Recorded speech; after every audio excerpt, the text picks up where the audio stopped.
Welcome to Basecamp, a climbing magazine podcast. I'm your host, Kevin Riley. Thank you for tuning in.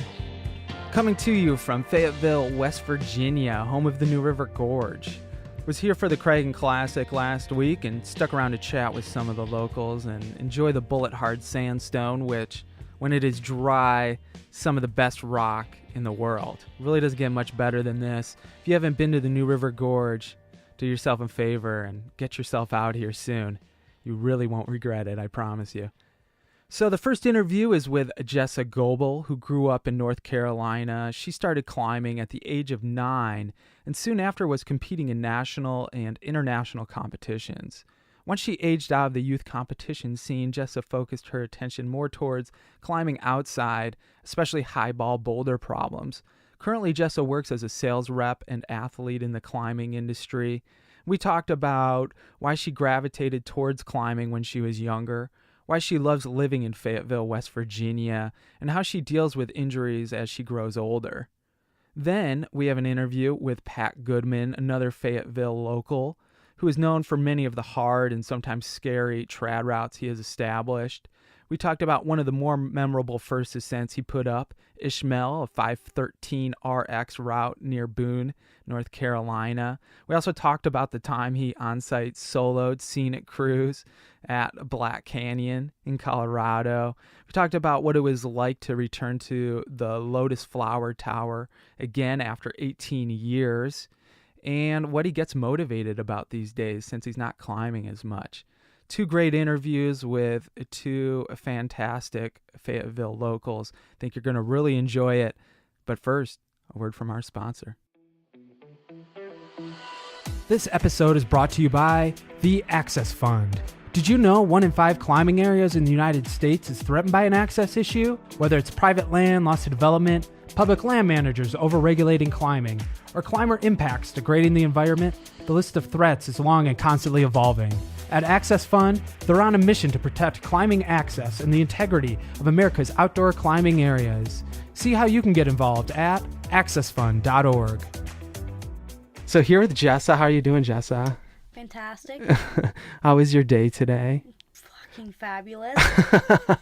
I think we should say that we're at the New River Gorge. We should let everybody know we're here at the AAC campground for the Cragen Classic. And like always, there's a lot of fun, a little bit of rain, some moisture going on, but it's a great time. So, I want to talk about the clinic that you gave today, but before that, can you give me a little bit of information about yourself, like where you're from? Maybe we'll start there. I'm from Greensboro, North Carolina. Grew up climbing there. Started climbing when I was about 9 years old and just kind of got super psyched on it and stuck with it. So real quick, let's take a step back. So how did you get into climbing originally? Were your parents into it or a friend or a camp? My uncle actually dabbled in it with a lot of other extreme outdoor sports that were all fads in the 90s. Like what type of sports? Like maybe some bungee jumping, Whoa. maybe some skydiving, maybe some running from trains on railroad tracks, things of that nature, extreme sports. Whoa. Was he recreational? Was he like a pro? I mean, he sounds recreational. Like okay. Some mountain biking. Yeah. Some rock climbing. And did you look up to him as a young kid? I did, yeah. I can imagine he was a powerful force. Yeah. Coming in with all of that. Yeah, something different. Okay. Something I was into. I never really felt like I fit in anywhere, and it was just something different that I kind of latched on to. It was super cool and fun and something that helped me push through some barriers and learn about myself and learn about life and kind of brought me to where I am now, and yeah, definitely thankful for that. Well, do you remember like the first time you went climbing? Absolutely. I was terrified. It started with some rappelling and then some up climbing. And then at Christmas, my parents got me lessons at the gym. Okay. And I just kind of stuck with it. And did you feel at home at the gym? Pretty soon did, after yeah. starting? Everybody was super chill, super cool, and I was always the little kid that people were nice enough to take under their wing and Mm-hmm. teach some tricks too and teach some climbing too, and it was good. And was climbing real competitive at an early age? No, this Or was in the mid-90s. So it was still kind of a eccentric, extreme sport. Uh-huh. It was not on many people's radar. So it was not Okay. really a thing back then. It was totally an extreme sport. And do you feel like that kind of like gave you something to grab onto, like throughout your adolescence and like kind of coming of age?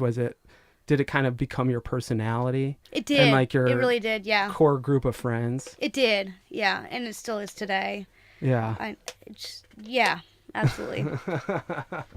So where did you go? So, what else were you into as a kid? Was it pretty much all climbing all the time, or were there other things? It got to that point where, yes, it was all climbing all the time. Like, everything, all life came to a screeching halt. Uh-huh. I did the bare minimum to get by at school. And Yeah. then social young adult life, and all roads for me at that point in my life led to climbing. Mm-hmm. And not much has really changed since then. Yeah. It's always been the constant in my life, regardless of whatever's going on. Mm-hmm. And as like a lifestyle, were It is. you very into like the competitive side of climbing? Yes, I started out, climbing in the 90s was very core. Uh-huh. You were a core climber that climbed outside in the valley, or you were competitive and did competitions, and I did competitions and was a youth climber, very young at that time, doing the junior comps, and started climbing comps, and then did it till I aged out, and it was all rope sport climbing comps, and did And that what do you till I mean aged out. aged out? Till I aged out of the junior comp scene. Okay. And then I was, at that point in time, I was so over it. Mm-hmm. And then you wanted to get more into outdoor climbing Absolutely. and adventure Yeah. stuff? Yeah, I became more into hanging out with my friends outdoors. Because all my friends I really wanted to hang out with were climbing outdoors every weekend. So it kind of, my climbing transitioned from comps to climbing outdoors to climbing first female ascents. Take it for whatever you want. Were you alluding to something there? No, some people are just kind of in and out of that. I mean, but yeah, I've gotten to do some really cool things. Yeah, and it's climbing. become a lifestyle for you as like a professional athlete. Absolutely. Beyond just winning comps, like you've been able to make a lifestyle out of it, which... Yes, I've been very lucky, very fortunate to be able to kind of piecemeal together that kind of lifestyle in whatever fashion. And what excites you these days? What type of trips? What type of adventures? What type of projects? I'll be completely transparent and say that I am not at the top of my game. I'm not climbing the hardest I've ever climbed in my life by any means whatsoever. So, due to injury and lifestyle changes and, life gets in the way of lots of things. But I've been able to find ways to explore different avenues of climbing, which has been awesome. And it's been kind of a blessing to have been injured and deal with certain issues and kind of change how I climb and transition from climbing sport routes to trad routes to climbing in the mountains and climbing alpine light and going and doing bigger and cooler things. So I would say in the last year or two, I've been really excited about just checking boxes on the life list, going places I've always wanted to go since I was a kid, doing these classic routes. What type of places are on that list? Places like Kochi Stronghold Oh, yeah. or City of Rocks in New Mexico. Nobody knows about that. The place was the shit in the 90s. That place was so hot in the 90s. And not many people have even heard of it for climbing now. Yeah, it's pretty like obscure. An hour and a half, 2 hours away from Waco Tanks. Mm-hmm. It's fantastic.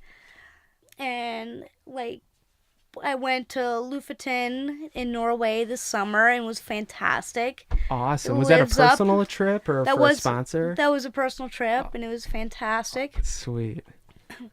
And just checking boxes on these routes and these places I've always wanted to go to. Going to Kolob Canyon and climbing Namaste. Like, just checking boxes off the life list. It's been refreshing and invigorating to, backfill and do these cool things that just kind of get swept to the side when you are climbing at the top of your game. Yeah. So what type of injuries were you dealing with? I was diagnosed with arthritis in my elbow. Yeah, that's hard for years a climber. Ago, and it's kind of been crushing. And then I've got when I was a kid, and a young adult, so to say, was really into climbing. And living in Boone, I was really into climbing these tall, scary, highball boulder problems. That was kind of what I was really into, is getting really scared and climbing my way out of it. And taking big falls, and I've got hip problems from that, and just going a little too hard in the paint and not taking care of myself, and paying for all of that now. But it's hard to deal with. Like, it's really hard to deal with. I mean, I just have to get dealt like a hard dose of reality so often. Whenever I get hurt, it's like climbing becomes your identity. It becomes your friend group. And then when you lose that, you're like, well, like, what am I supposed to do with my time? Like, what do I do? And then coming back from it, obviously, like, can be somewhat like humiliating. You get on routes that you did years ago and you're like, I should be able to do this. Oh yes, things you've on-sighted easily, and you're like, so oh humbling. No. I know. And then you get older, and it's just like the harder I feel like I try to train and like be healthy, I get injured so much more often and have to be so much more mindful of that. And then also try to like grow as a person and try to use that injury time to focus on other things. But it is so difficult because, also as like an athlete, like you need to use that energy. You can't just sit and read a book for like 3 days straight, like you need to exert yourself. Absolutely. It's mind and body. So it's like really hard to deal with. So now what I've done is I've retreated into the flat irons. Living in Boulder, I'm like, there you go. Well, if I can't like climb hard right now, my knee's killing me, or I had a sports hernia recently. It's like, I'll just go scramble like the second flat iron and go like run. Like running just go romping. Yeah. Romping in the mountains. Yeah. It's so therapeutic. And like the first thing I did here, I got here and I was like, I'm going to go run the Kmore loop. It's like, I think like a 10-mile loop or something. But I come off this sports hernia, put on some weight.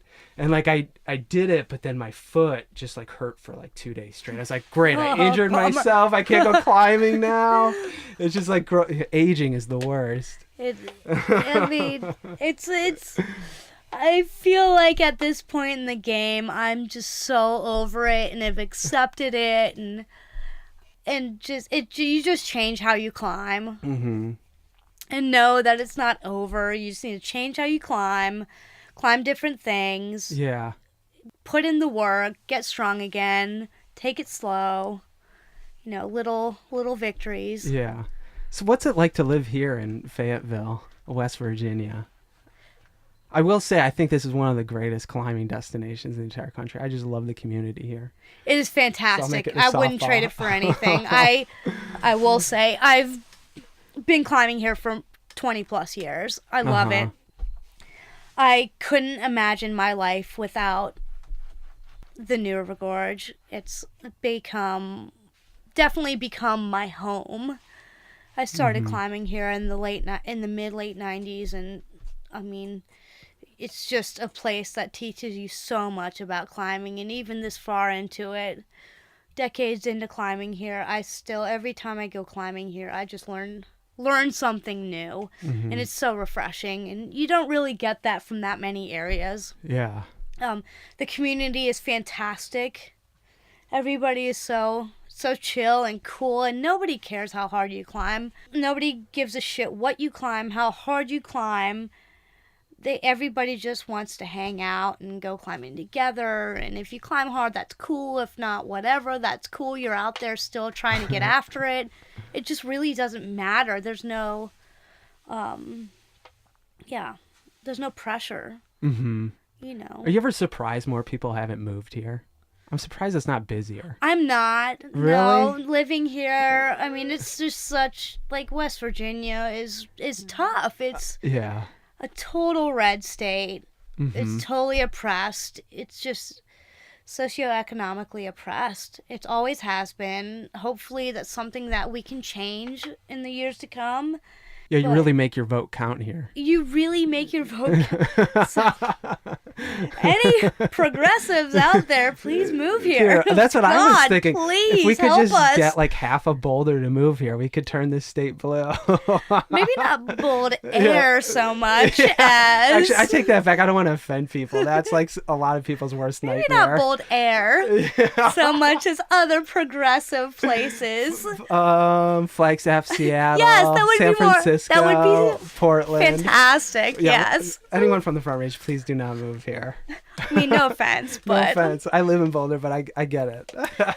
You know what they say about gully season? No, we accept all kinds. Yes. For better or worse. It's definitely one of the most welcoming communities. I feel kind of guilty showing up here, though, because, you know, I am just the antithesis of Fayetteville, New River Gorge community, because I am from Boulder. I have this, like, van, you know, You nice mean van. bold air? You know, like, just trying to, like, live the dream, but whatever. We really don't care. As long as there's you're no cool judging. and you're chill about things, it really Yeah. doesn't matter. Like, you know, the running joke is you don't live in West Virginia, you live in Fayetteville. It's totally different from the rest of Very the state. We different, live in this yeah. bubble, much like Bold Air, Uh-huh. where it's like almost an alternate reality. Yeah, but surrounding out of Boulder's becoming a lot like Boulder. I don't know if you've been to like Golden recently. yeah, Golden is absolutely. like Boulder It's 2.0. blown up. Nederland, Louisville, all those places. Nederland, all those Yeah. places. Yeah. So let's talk about your clinic today. What were you teaching? I was teaching a women's trad climbing clinic with a crack climbing component. Nice. Yeah, we went over anchors, we went over proper gear placements, we went over some crack climbing technique, we went over other things. Yeah. Was it a fun class? Do you like teaching? It's always fun. That's kind of my, I guess my jam for clinics. That's the clinic people always ask me to do. I've probably done that clinic 15, 20 times. Yeah. Do you feel that there's a big benefit for it being women's only? I do. I really do. I feel like same-sex clinics are always way more beneficial, especially with women. There's so many stigmas around being a female and doing something out of the norm, out of what's expected. And climbing is something that's just so far off to the side. So not mainstream. Yeah. That a lot of women specifically are really intimidated, and then there's this whole stigma around women with boyfriends that climb and how they only climb what their boyfriends tell them to climb, and I kind of make a point of in clinics of flipping that on its head and just making fun of it, doing whatever I can to just blatantly, shamelessly make fun of it and be like, women, ladies, we are not leading today because I know none of your boyfriends have cleared you for it and you want a clinic, and I just don't want anybody to get hurt. And these women, every clinic, they just crush and exceed expectations, and it's really cool to see. And when the lid's taken off and there's no pressure, these women, they really bond together, and they really, can do so much more than they think they can. And they always walk away from every clinic feeling so much more confident. Because they're in a totally neutral environment. There's no expectations. There's no pressure. They can do what they need to do and focus on climbing and whatever the task is at hand. Placing gear, building anchors, whatever. And they usually just crush it. So it's really cool to watch people, whether you know them or not, just kind of start the clinic and be a little, unsure of what they're getting into. And then by the end of the day, just be so confident in what they're doing. And, you'll see some women in these clinics that start out and you're like, I understand you've followed and trad climbs and you've taken out gear and you understand the basics, and then to see them excel so rapidly is when the governor's taken off it's pretty cool. Yeah, that is It's kind of cool. And then they walk away with this confidence, like, dude, that was awesome. Like, placing cams, I'm on that. Placing stoppers, I feel good. I feel really confident. Building anchors, I can go build an anchor right now. I feel great. Like, yeah. I'm gonna go out and rage now. Absolutely. And I feel like I can do it safely. And go out with like each other. Go out with buddies, like, absolutely, and be the one who's gonna lead. Absolutely. I think that is absolutely really important. And I know I think for almost anybody, to have like a situation where you can, feel okay with admitting what you know and don't know. Yeah. And make mistakes and ask questions and not feel stupid. Yeah. Yeah. And have that mentorship where there's no like weird dynamics going on. I can see how that would be really beneficial. Yeah, I hate to play the sexism game because it just, in my eyes, it doesn't matter, but there's a bit of machismo that comes into play, especially with something like climbing. Yeah. Where it is like so upper body specific and... Well, I think a lot of men, too, like want to be more competitive with each other, even their own friends, where a lot of women like to be more supportive of each other. Absolutely. And I don't think it's obviously not like across the board, but a majority, like men do love to be super competitive, like in your face, very vocal. Yeah, absolutely. And I format the clinic so it's really group oriented. And everybody's learning from each other. I force everyone to learn something from each other, whether it's good, whether it's bad. The good, the bad, the ugly shows. Like, I just tell people straight up, if the gear's good, I'll tell you it's good. If it's total dog shit, the gear's total dog shit. Yeah. And I'll tell you what's wrong with it, and we'll all analyze it together as a group. No names are gonna ever be called out. We're not going to point fingers and say, hey, your gear sucked or your gear was fantastic. It's all a group thing. Like, yeah, this gear, it was the right piece. It could have been placed a little bit better. This is how it could have been. Or this piece was fantastic. There's no way you could have made this better. It was textbook. Or, wow, what if you did this trick? What if you did that? It's an open discussion always in every clinic. Do you do any guiding outside of the clinics? Used to. Okay. I used to. When I first lived here, I did some guiding. I did some single pitch guiding. I've done some multi-pitch guiding. Ever think you'll go back to it? Absolutely not. Not my bag. Okay. It's not for everybody. Thank you for being honest. Not my thing. So you're taking off soon. Where are you heading to? Is it a climbing trip, personal trip? Well, I work for Petzl. So several times a year I have to go to Salt Lake City to the offices and hang out and see and be seen and do my due diligence and do meetings there with the bigwigs and, play that game. And you're setting up events and trips and photo opportunities with the photographers. Yeah. And it's interesting because I ride the line between, being a regional sales rep and being a regional athlete for Petzl and being an athlete for other companies. So it's kind of a mixed bag. So that keeps me traveling a lot, which is fine. I'm into it because I get to go climbing at a lot of different places all the time. Yeah.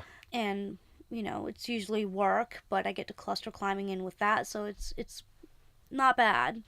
What other sponsors do you work with? Let's get them all I do a in there. lot of work with Outdoor Research. Okay. Nice. Yeah. And so let's finish this off. This is kind of a random question, but I thought I'd ask it. Who are your 3 favorite people? They don't have to be climbers. They can be anybody. My 3 favorite people? Yeah. Celebrities, climbers, God. best friends. Oh. Wow. That's such a deep question. Just off the top of your head, it could change at any moment, but oh, wow. I don't want to put you just such a it's too loaded much. question. Wow. I don't know. What do you order on top of your pizza? What's your favorite pizza toppings? Thank you. That's a much fairer question. I will say at Miguel's Pizza, I like to order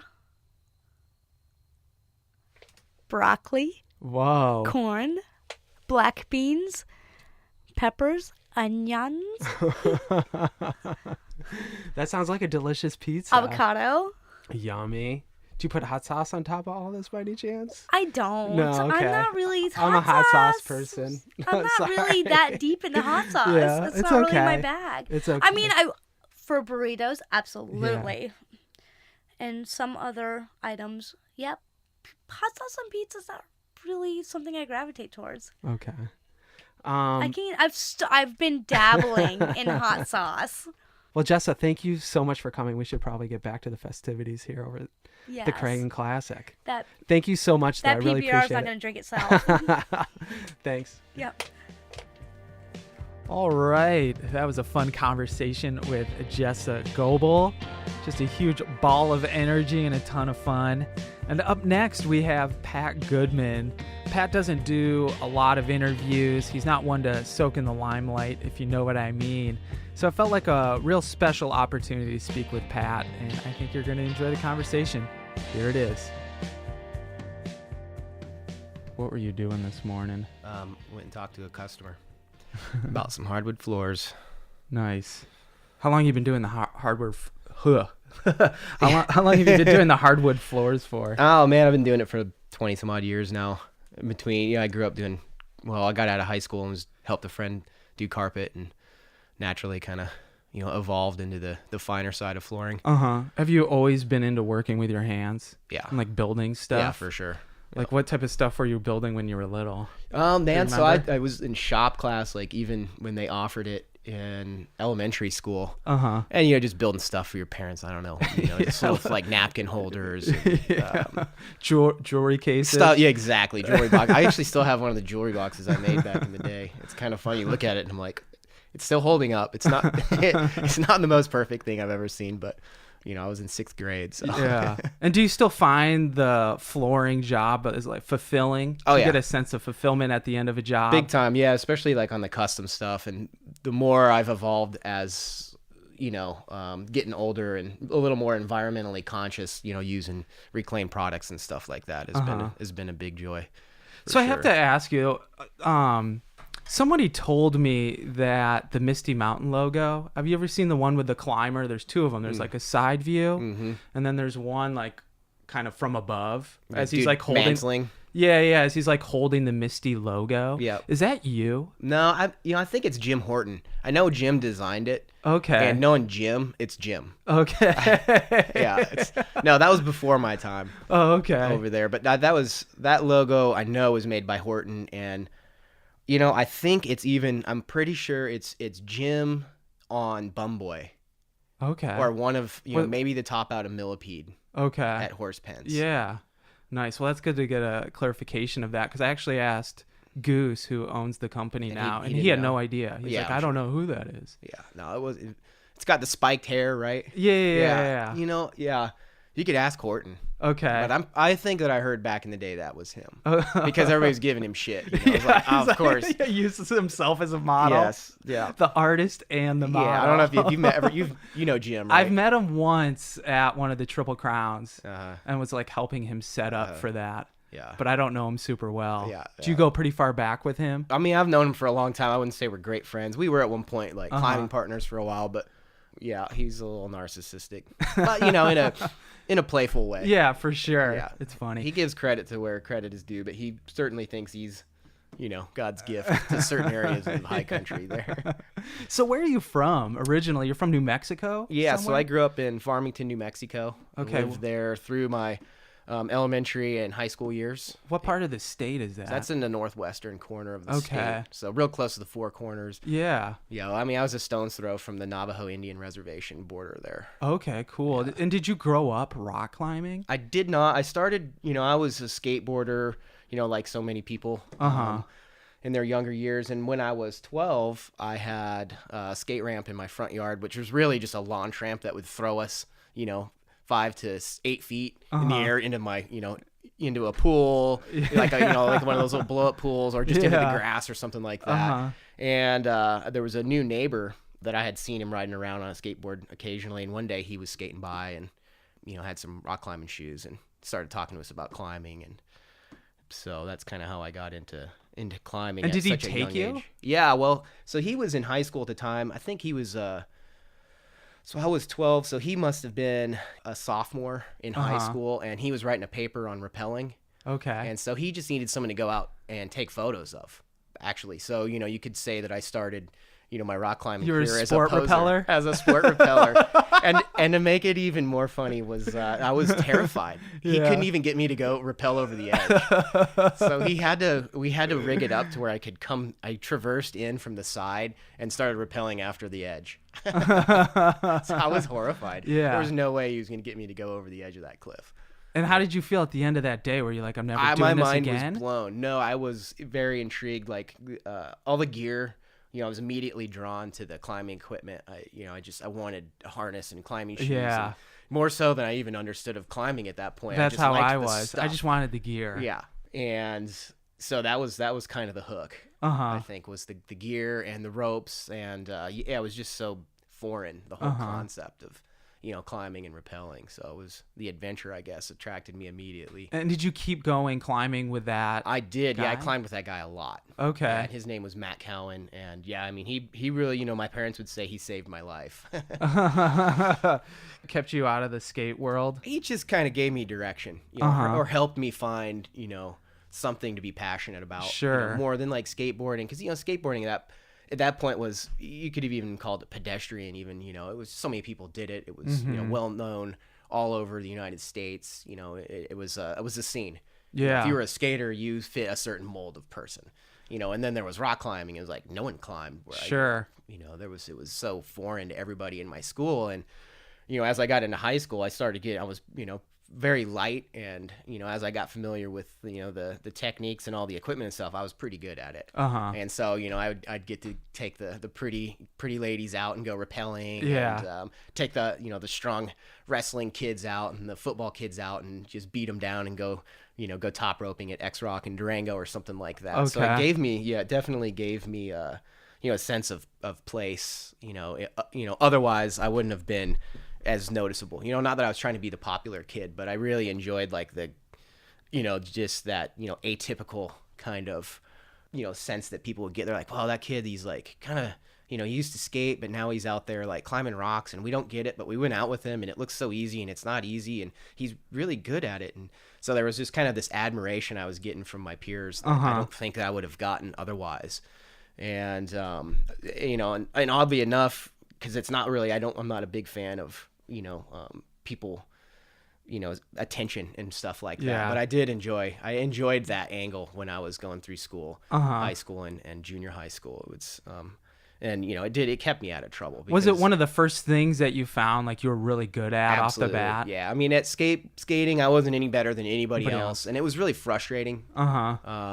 And I ran track and field and pole vaulted and played soccer. And I managed to get on a select team in high school for soccer. Yeah, me too. And that was about the time I was really more interested in rock climbing and mountain biking even. And so I just quit. I just left practice one day and never went back. What position did you play? Were you a midfielder? Yeah, I was. Okay. Yeah.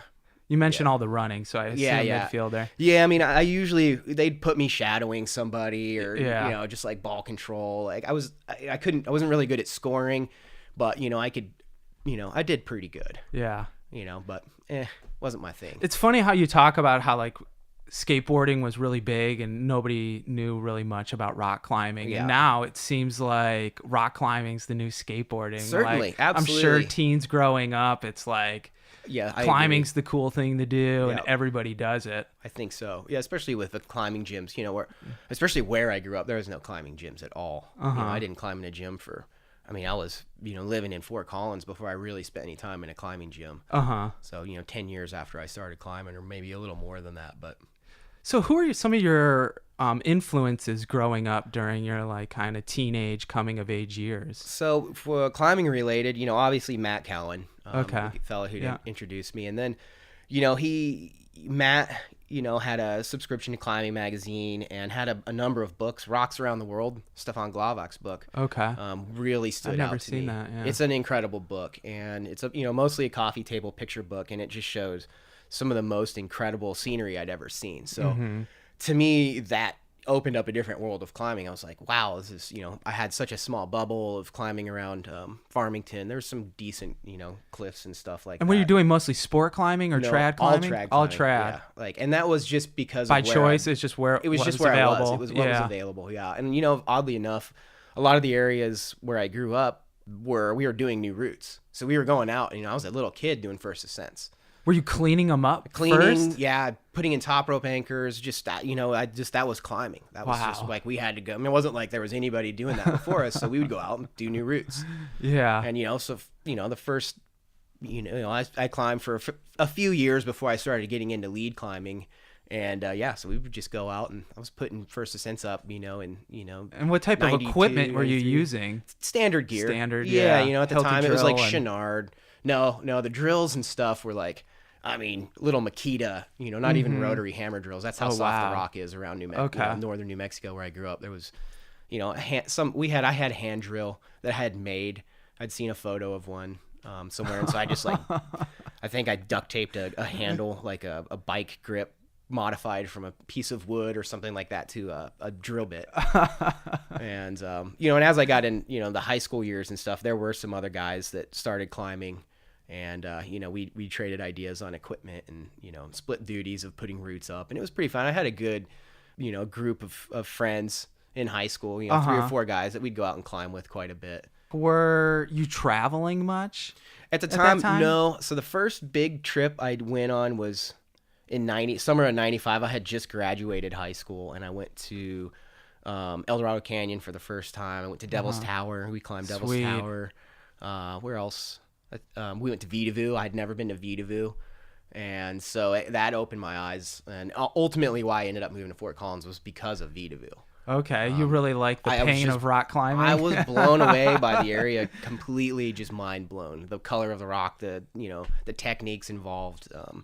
I liked that there really wasn't that many people there. Like Eldo was kind of crowded for me. Yeah. And the routes didn't seem accessible. What year is this around? So this is all like 95, 96.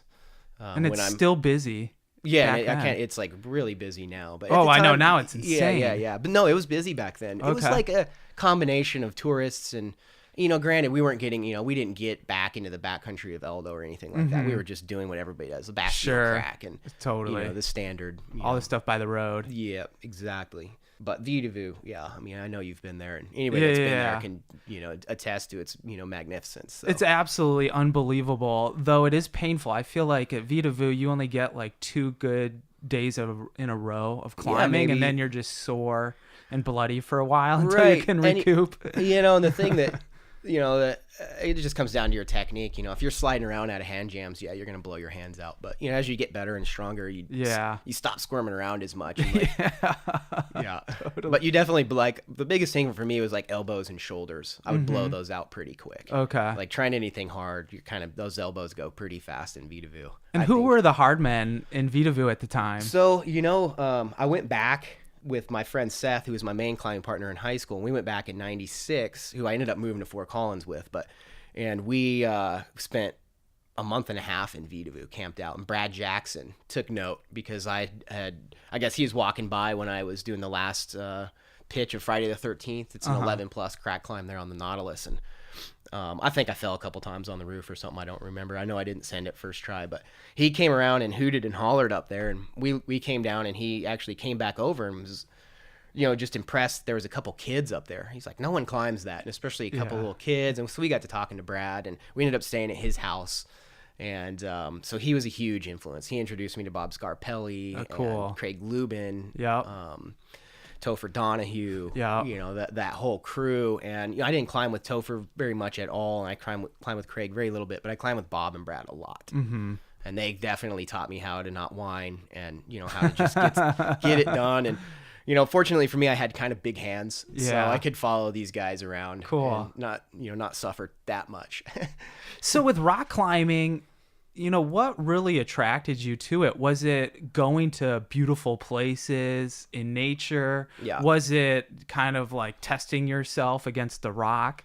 Yeah, in especially in my early years, I think that, like I mentioned earlier, it was just so, atypical, so few people were interested in. I think I enjoyed the adventure of finding new things.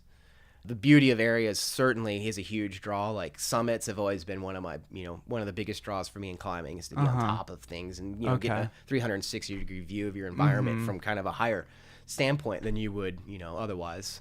The scene, and that has never really been one of my focus of climbing. I've always enjoyed meeting new people. Yeah.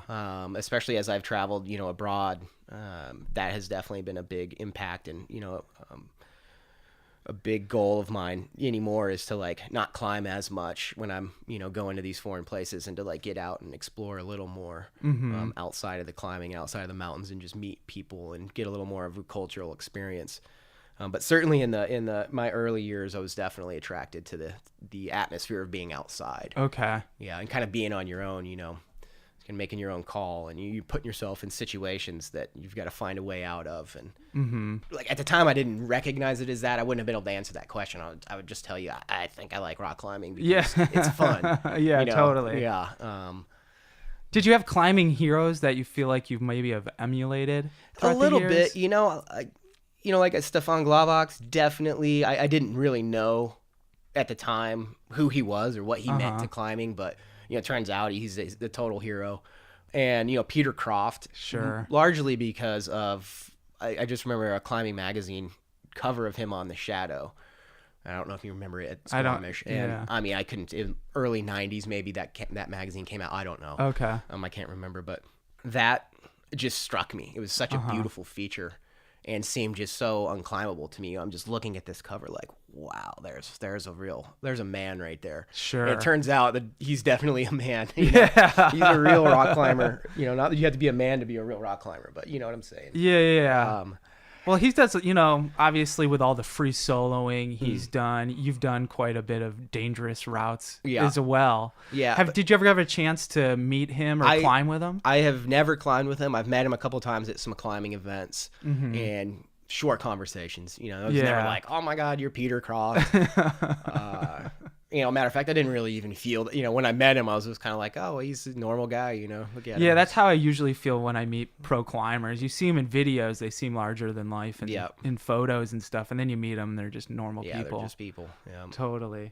So you've authored quite a bit of climbing routes around the country. Yep. Do you feel like you've gravitated towards it because of the first ascents you did when you were younger, or is it beyond that? I think that some of it is just happenstance. I just happen to be in the right place at the right time. A lot of the development I've done is just because those routes were unclimbed and they were, they were attractive. Because there's some people that just love putting up first ascents. Oh, I certainly am a little hogging.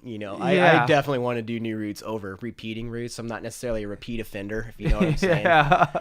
But I enjoy more and more. It's just aesthetic prettiness of lines, and movement definitely has a big thing to do about it. But yeah, I don't assume it's to get your name in the guidebook. Certainly not. Around here though, I think that I will go out and I'll do a squeeze job, new route at Central Endless, just to mess Mikey's layout up in his guidebook. So there is a little bit of that going on here at the new. But otherwise, no, I'm just attracted to to the terrain mostly because it's I guess it's unclimbed, and that's a draw for sure. Do you have like a most memorable first descent, or one that really kind of has meant the most to you? Yeah, I mean, there's a lot, right? I remember a lot of them. In my early years, I don't remember any of them really sticking out. But certainly some around Boone. Yeah. I've got some I'm very proud of, like Ishmael. So I was just gonna bring that up because my buddy Sam Dosboy, I know Sam, repeated that. Yeah. And him just telling me about it just made my hands sweat. Yeah. I mean, yeah. So you can probably give me a better description. Well, I'm sure he gave you a great description. Yeah. Sam, I'm pretty sure he got the 4th ascent. There's not people lining up to send that thing. And, man, it's just absolutely stunning route. I know you've seen it. It overhangs the highway there. And, I had just moved to the area. I'd been bouldering a lot and, finding new boulders and putting boulder problems up, and had, kind of quit route climbing when I first moved to Boone. I was just there to boulder. Up on Grandmother Mountain. Yeah, on Grandmother and 221, and exploring all over, really. And, once we started getting to the point where I had done most of the boulder problems that I could do, and found what I thought, were some of the best of the area, next logical thing was to gravitate to those bigger boulders. Like Ishmael is like, 65, 70-foot tall boulder really is what it is, so... And that goes at like 13 plus. Yeah, I mean, it's probably like RX. It's a tough one to grade. For me, it was probably on lead. The first time I did it felt 13C or something. And I think most people have done it, thought it was about that grade. So maybe someone, with different beta would think it was a little harder, or someone who's taller thinks it's easier. I don't know. It's, it's 513. Yeah. And it's got a little X down low. You definitely want to be in a headspace of soloing 512 to get on that route. And how do you prepare for something like that? I think that for me to prepare for that, it wasn't even like I was going out to get strong to mentally to do it. Fortunately, I was mentally already strong enough. I just needed to convince myself that I wouldn't fall off. And it really didn't take that long. Once I knew I was strong enough to do the crux, I just went at it, and I took a couple big falls at the top on it. And, one of the guys, Anthony Love, was out there with me that day, who Kogi Reed was belaying me, and there was some guys shooting some video. And yeah, the video, actually, when I fell at the top, it's pretty funny. The video, the guy just turns the video camera off, and totally the video camera just goes, everybody was like, oh no, he fell. I don't want to catch this on But it tape. was totally chill, Yeah. I knew the gear was good. I kind of figured I was going to fall off of it a couple times, just because it was hard for me. Do you get off on the danger aspect? No, not really. Bit? Like, not so much, man. I'm not really a big fan of that. I don't like being scared, and I'm not a big fan of falling. I would say I've never climbed Ishmael and I was scared. I was, nervous, as you are at anything before you're going to, send a project. You always have that air of nervousness. You're just kind of like, oh, I don't want to mess this up. And it wasn't because, I don't want to break my legs. It's kind of, I guess that's just given on any climb. I've been on sport climbs where you're at the 3rd clip and you're pulling rope up, and if you were to slip, you'd fall and break your legs. Yeah. So you're really in danger a lot when you go rock climbing. So I think that I've always just accepted that on every rock climb I get on. I'm just like, I could really get messed up on this. Yeah. Obviously when there's less gear or no rope, it's that risk management is, a little more intense and spread out through a longer period of time, versus that, little instance there where you may drop the rope and miss a clip and fall and hit the ground. Or if you're, on an RX route or whatever like that, and you're 20 feet above your piece of gear before you get to the next piece of gear, and you may hit the ground. I think, I kind of just think of it all the same, really. Rock climbing's dangerous. Okay. And, so is driving down the road, Sure. So is a lot of things, life is dangerous. So, and we're all gonna die. We're all gonna die. And, and I don't climb as much as I used to, because I think that I kind of wore myself out a little bit. Mentally, it's just like I don't enjoy going out and being stressed as much. Like I can't handle it as like I used to be able to. Can you enjoy doing moderates and doing stuff that's well below your limit? Oh man, well, the awesome thing about it that. now is like I don't climb that much anymore, so the moderates are like at my limit. So I'm getting to enjoy these routes again. And with a kind of a different body than I had when I first climbed. Sure. And that doesn't frustrate you? No, not really. Yeah. I mean, it's not like it's just rock climbing. Yeah, it's You're just not rock saving climbing. lives. No, and I'm not like, I know I'm not super fit. I haven't been training, so what do I expect? I'm not going to go out and just like onside 513 anymore. It's not going to happen. Yeah. And for me to get frustrated about that it would be stupid. Yeah. Well, speaking of danger, I also heard another story from another friend, Cam, who told me about a time you went and soloed Scenic Cruise over at the Black. And you were looking to get some beta, maybe from the ranger station or something, and they got all nervous because once they found out you were going to go solo. Yeah. The wall, they were like preparing for a rescue and stuff. And yeah, I don't know. I can't confirm that because I'm not sure.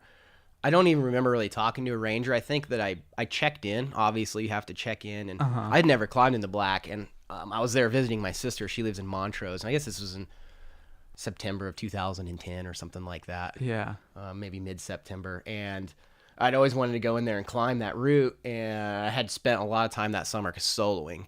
And honestly, the Scenic Cruise was on my list. Like I had a short list of routes I wanted to on-site free solo. And that one, given its history, was on the list. And that's like a 510. It's a 10 plus. It's a rowdy rock climb, man. Sure. And everything in the Black is. Yes. And I went down there, I went into the ranger station. I don't remember that much about it. I put my name on the board, and I vaguely remember somebody asking me who I was climbing with, and I just told them that I was with my buddy Hans, and Han Solo. I said that a lot. Not Hans Flooring. Not Hans Flooring. No, and so I don't know if they made, any. I don't know I doubt that it went to that level. I think that if they were worried, they probably would have not let me go down in there and do it. But I kind of snuck in and snuck out, I think. Yeah. I mean, did you have a habit of on-site free soloing at that time? Yes. Yeah. I called it my demon. It was a bad habit. And I would go out to the crag with people and just disappear for a few hours and run around the corner and just solo a bunch of stuff. And sometimes it was, easy terrain. And sometimes I would climb up into a spot and be like, oh crap, I should probably not be up here, and down climb or, try and move a couple times and then, squeak my way through it. And you're just kind of like, oh man, that's, like kind of pushing it a little bit. At the time I didn't really think that much about it, but, conversations with my girlfriend at the time, she was definitely like, all right, I think that you need to kill this habit because you're starting to do stuff that's, like kind of a big deal. And the Black Canyon, I never thought about it. A lot of people were like, wow, raising eyebrows. Like, dude, that's pretty bold. A lot of my climbing partners were saying that. I was, these guys know me pretty well. And they're like, wow, I'm glad you're still with us, For sure. And I'm like, it didn't seem like a big deal. And then really this spring, I went back and climbed the Scenic Cruise. And I hadn't been back to the Black since. And man, it was a really big deal. I was really surprised. And like I said earlier, I'm a different body than I was back then. Certainly mind. And I was it made me nervous. I was like, wow, I came up here without a rope and had no idea what this route was. And don't even remember that much about it. I remember it being a little like, a little slick and quite a bit harder than the grade would imply. Sure. And that, that was about it. I just remember kind of walking away from that and feeling relieved that it was, done, but like very satisfied with the climbing day. And that was it. I didn't, that was all the thought I put into it. And I went back and hung out with my sister for a few days, never talked to her about it. She had no idea. She thought I was just going out hiking. So thank God nothing happened. Yeah. But after climbing it this spring, I definitely, a different bit of respect, or I don't even know if I'd call it that for my younger climbing self. It was a little reckless. I think I was starting to get a little reckless. Yeah. Taking advantage of my fitness and which can be helpful to a certain point. Absolutely. I pulled it off and I don't think I was never in a point where I was going to fall off. If I would have broke a hold, maybe, but I hiked it. But it wasn't difficult staying on route or anything. Everything was pretty straightforward. Straightforward. I was a little wandery at the top. I think that I'm pretty sure I didn't go the exact same way the last few pitches that we did with a rope. Yeah. I think that I kind of climbed a little more directly up off some of those ledges and didn't traverse as far as you would with a rope but I followed the topo pretty well. There was a good bit of chalk on it at the time. And it just, In the route, it's pretty obvious, I think, as Okay. you're climbing. You've held a number of FKTs over the years. Fastest known times. Yeah.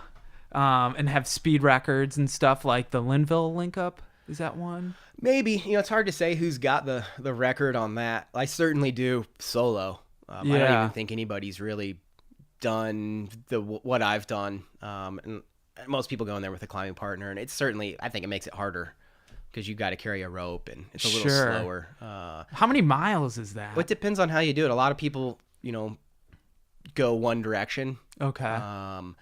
And I couldn't even tell you how many miles that is. 15, Something 18 like that. miles. Kind of depends on what you do, what kind of features, and how many Sure. times you drop in and out of the gorge. And how many climbs are you doing? So I would go in there, and I would usually, the times I would go in and just have fun at it, I would just park at Hawksbill, and just climb Hawksbill, go up there and solo a few routes, and then run down the top of Hawksbill. I kind of had like this little rogue rabbit trail that I had made that just goes from the summit all the way down.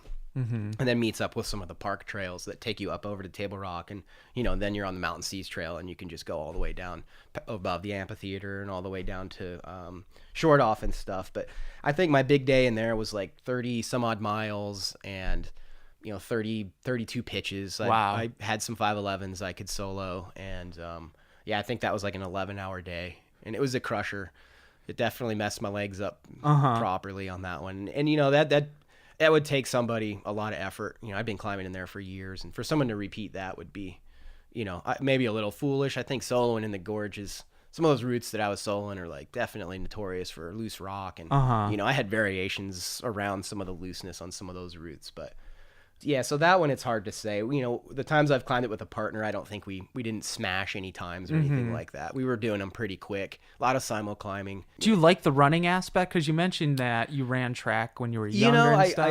I used to like it. I kind of have a love-hate relationship with running. I'm not like built like, a good distance runner. I really enjoy the fitness.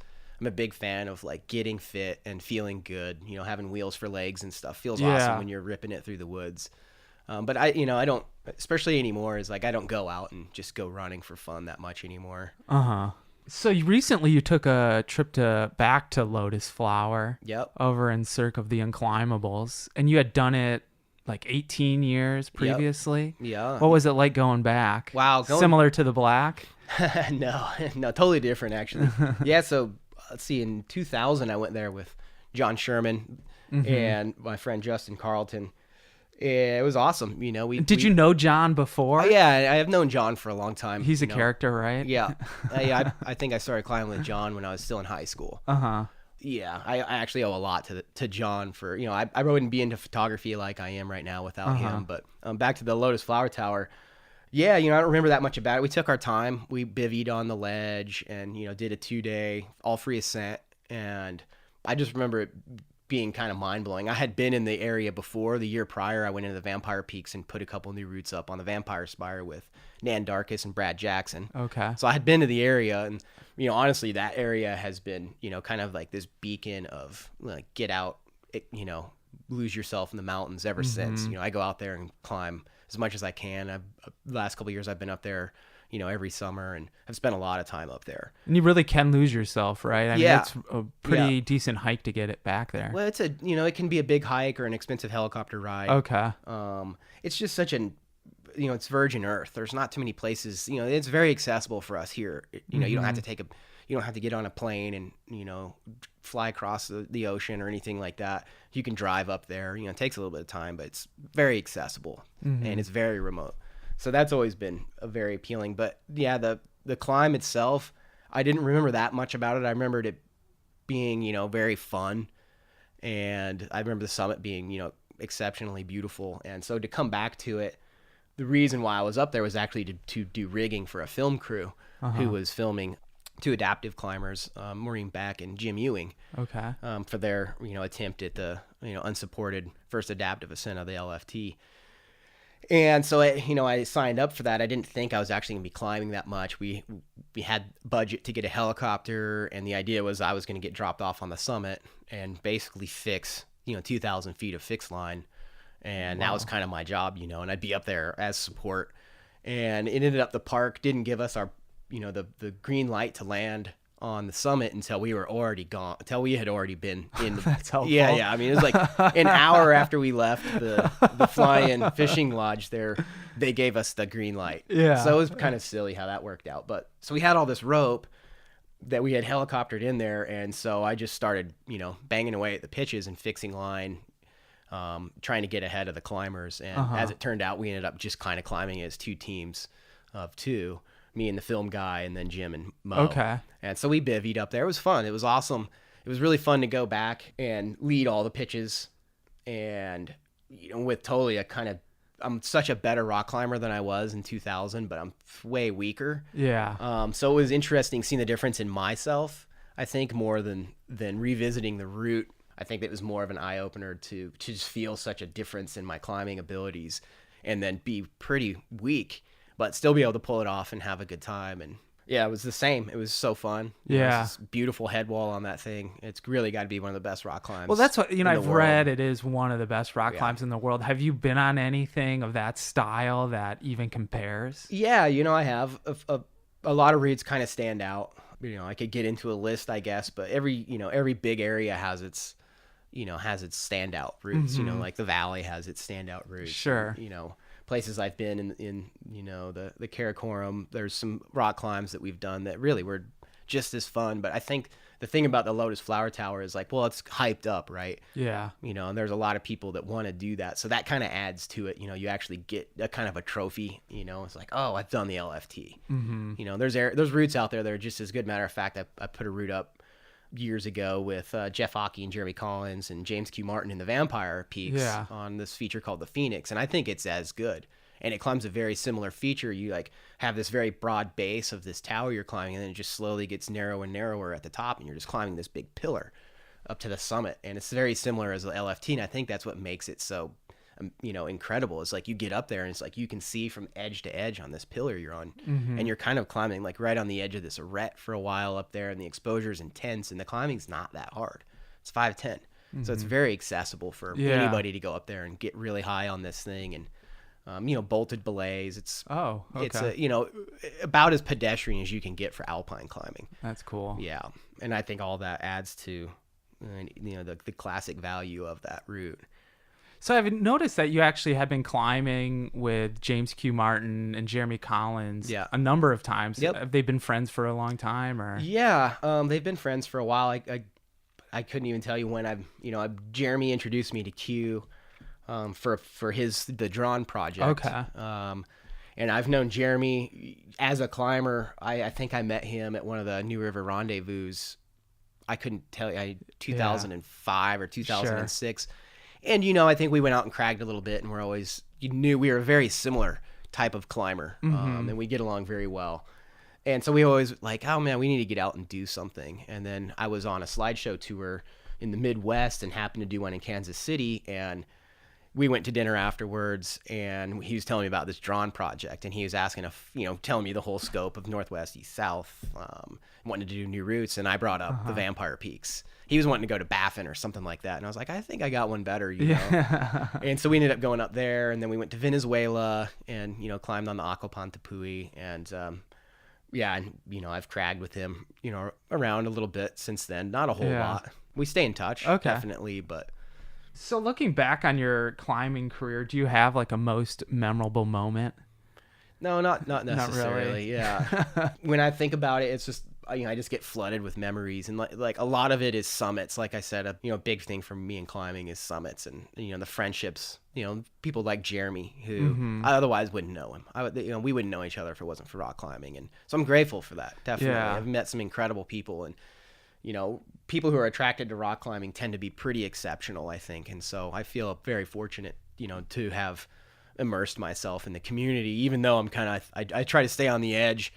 I'm not a big fan of hanging out in the scene and, being seen and being known. It's never really been my thing. I'd rather people not know. Well, really. what do you get most psyched about these days then? Gosh, anymore I get psyched about somebody giving me a phone call that has a really tricky flooring project for me. That's my life on the edge these days. Yeah. Any But- new hobbies or anything? No, I've been shooting a lot of photos more. I still climb as much as I can. I think Yeah. as I've gotten older, I'm 41 now. As I've gotten older, and the flooring is pretty hard on me. So I used to be able to go to work and then go out and get some pitches in or train after work, and I just don't have the energy to do that Sure. anymore. I still, read the Alpine Journal cover to cover every year when it comes, and I make plans. In fact, I'm hoping to go to India next summer with 2 young climbers who I think I helped inspire Cool. them to be adventurous souls. So it's going to be kind of like a really fun trip to go out with these kids that, they give me credit for helping getting them, opening their eyes to the adventure of climbing and the possibilities outside of, your backyard, basically. Yeah, that must be nice to be the mentor after years and years absolutely. of being mentored. Yep. Yeah. But as far as like other hobbies, Do you shoot rock climbing for photo and stuff, or Yeah. is it other stuff? Yeah, I mean, I'll go out and shoot landscapes. I'm not like a super dialed photographer, but I really do Yeah. like having an idea or like seeing something and coming back with my camera and capturing it well. So I'm a big fan of that. So no big projects around here then. As far as climbing, For climbing. I mean, again, I think I've just got to mess Mikey's layout up a little bit Okay. every update. So I've been trying to get myself fit to go do some of the rando projects I have at Endless Wall and at South Nuttall, and they're great lines. I really Yeah. do want to climb them, and that's about it. I've got a lot of rock climbs I want to shoot for the guidebook stuff, just to get people out and to explore the gorge a little bit more. All 3 gorges. This place is getting more and more popular, and I'm seeing a lot of people going to the same areas. Fern Point, Beauty Mountain, Lower Meadow, First Buttress in the Meadow. Those places are just getting gangbanged. So one of my focuses has been to just try to get more photographs, because that's ultimately what gets people out there. People see a photo of a route, and like I said earlier, it kind of gives them something to talk about. They're like, Yeah. oh, that route, there's a picture of so-and-so on it. Yeah, I went and did that, or it's on the cover of the guidebook or whatever. But most of my projects right now are, I want to finish this house. It's half remodeled. I definitely want to get this thing done. How long have you lived here in Fayetteville? So I've lived here for, I guess, since 2011. I moved here in the summer of 2011. So Okay. And about 7 years. was it really just because of all, the sheer quantity and quality of the rock climbing, or what, Yes. community? Did you have Yeah. friends here? Oh yeah, absolutely. The community here is great, as you know. But I was starting to come up here more and more when I lived in Boone. I mean, I was coming up here every weekend seemed like every weekend for the last couple of years. I lived in the Boone area, and my girlfriend at the time, Jessa, really wanted to get out of Boone, and we couldn't really buy a house there. We wanted an investment, and coming here just makes sense because the property is still pretty cheap. Nothing like the steal we got on this house here. Sure. But I think that it was kind of just a perfect case scenario for us. Is like cheap, we could buy a house, and the climbing is 15 minutes from here. I can be just about anywhere in the gorge. I've been talking to people a lot about that. Like, I'm always surprised that more climbers don't live here. And they always Yeah. give me the same reaction. Oh, it's the weather, or, there's nothing to do. There's no jobs. But when you look at all like the climbers who are independently wealthy, who like live in Boulder and stuff. Yeah. If they lived here, they could live way more comfortably, have better rock climbing Yeah. and stuff like that. It surprises me. Yeah. Well, I think, I mean, it's just that a lot of people use that excuse, but ultimately, a lot of people want a lot of people around them, a scene, that's a bad thing. I don't think that's a bad thing. I don't think people shouldn't live in Boulder because of the scene. I happen to like going there, and I've got a lot of good friends there, and I enjoy the energy. It's awesome. There's a lot of rock gyms. It's great. I can see it's a very appealing place to live. And I think if we had a gym here, and I think that would help a lot of people. I'm surprised there isn't a climbing gym. Well, we've all been fist fighting over who's going to do it, and ultimately no one's got, I think, Even just like a the co-op. financial thing is a big, it's never going to make money, right? I don't think. You couldn't have like a big Earth Treks here. It would just lose money. And then the hard thing is like, okay, well, how big is it? How big does it need to be? Do you open it as a co-op? But ultimately, who's going to, fork the money out? And then the second big issue with the climbing gym here is there's no real good place for it.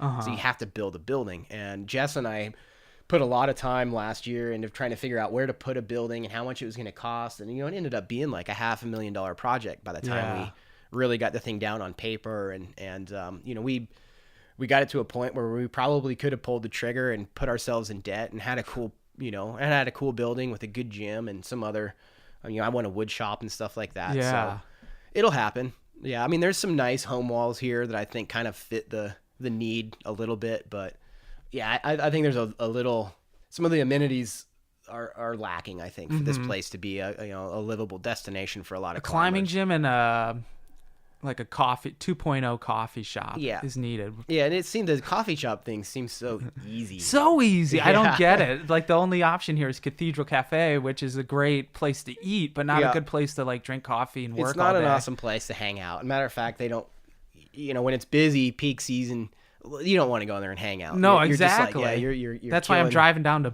Beckley to go to Starbucks. Oh, right. Yeah, Starbucks loves you to hang out. Yeah, exactly. Yeah, it's tough. The problem here too is like the off season here is pretty grim. Uh-huh. Like in the winter, there's not a lot going on. Like the restaurants are just leaning on locals only for the most part. So all these people you see here aren't here all the time. You're here at peak season, so you're like, there's people everywhere. Yeah. And more and more, this place is starting to become kind of a magnet for tourism. And that's going to just, as that keeps rolling, it's snowball effect, right? It's just more and more people are going to come here. So it'll all happen in time. Things happen slow here, it seems like, but that's fine by me. I've finally gotten to the point where I don't climb as much, so I don't mind about all the people being out at the crag and stuff. And it is definitely getting more popular, but that used to really kind of bug me. Uh-huh. You like go out and there's, why are there people here? Gosh. Oh, I hate that. Like, why are there people at Beauty Mountain? Like, because it's really awesome climbing, I'd much rather climb like some obscure 1-2 star stuff than be around a bunch of people climbing 4-star classics. Yeah, fair enough. Yeah. That's me though. Well, unfortunately for us, there's plenty of places off the grid here that are all 4-star too. So. I need to check out South Nuttall. Yeah, that South Nuttall is kind of like, rad. that's where I spend most of my time climbing. It really is kind of the king crag.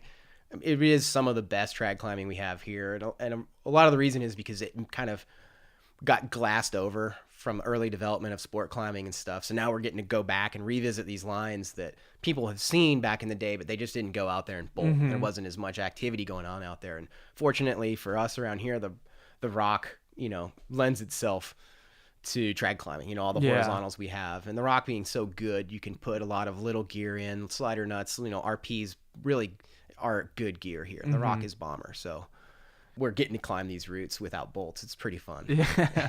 So you see yourself staying around here for a while? I think so. And I definitely see my role changing a little bit, from going out and just cleaning and developing and stuff to more of a community minded, like let's try to figure out how to make this a comfortable place. And it's an investment, right? Uh-huh. I definitely want a return on my investment here. So, whether it be buying properties for Airbnb rentals or trying to, get a group of people together to make a nice rock gym or whatever it is. Yeah. I try to, when I have big jobs, I try to keep people employed as much as I can, with flooring and stuff like that. So that helps. But that's definitely, this is home for a while. Uh-huh. Cool. Yeah. I mean, I don't know where I would go. Like, I'm kind of spoiled here. Sure. Like, moving back to the Front Range would be fun just because there's so much other stuff going on. There's like never a dull moment. It seems like there's always somebody to hang out with. And, we've all I wouldn't say we get tired of each other here, but there's only a few locals that hang out, and, as when the climbers traveling through fade away, it's like, it gets a little quiet here. Yeah. Cool. Well, thank you so much. Yeah, no problem. Hope it wasn't too painful. I know you don't do these interviews a lot, but thanks, man. Yeah, no problem. Okay, that's the conclusion of the show. Want to thank both our guests, Jessa Goble and Pat Goodman, for their time. Our theme music was provided by Small Houses at smallhouses.band. If you have not subscribed to the podcast, you can do that at iTunes or wherever you get your podcast. Well, that's the end of the show. Thank you all for tuning in, and see you at the next Basecamp.